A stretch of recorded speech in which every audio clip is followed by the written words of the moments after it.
We have Captain Marvel, who you can't relate to. She never had a character story building arc. Mary nothing. Sue. She just woke up one day and just contracted these powers, and now she's beating men to a pulp.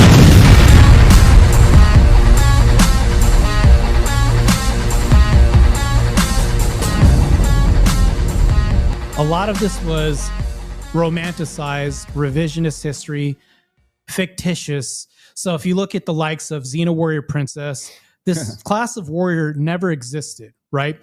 We look at the Celtic societies, the Amazons never existed. They were the cleanup crew. If you take, I'm just giving you an example from the book. If you look at cleanup crews from societies, that's what they were. So if you had a bystander walk by and say, oh, this woman's taking a bus, she might have killed that man. No, you had to clean up bodies off of the battlefield from the enemies getting slaughtered. So we sent in women to do this dirty work. And of course, that's where a lot of this myth and legend came from, down to Xinxi from China.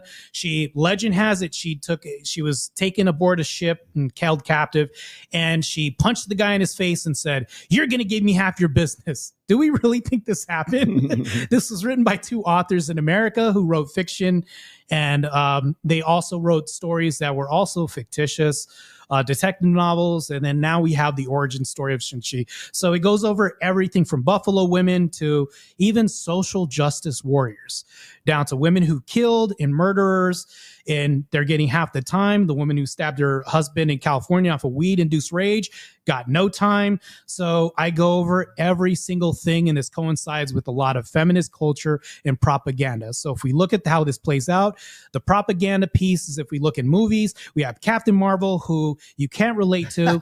She never had a character story building arc. Mary Sue. She just woke up one day and just contracted these powers, and now she's beating men to a pulp. Whereas we had Ellen Ripley, Sarah Connor, you can relate to them. They're fragile women. They use their brain, guts. You can actually go to the theater and say, you know what? I buy this character. Women don't even buy Captain Marvel, let alone any other figure we have.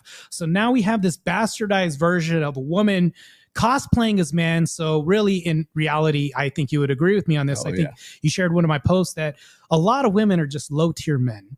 And now that we have this in society, this is being espoused and propagandized.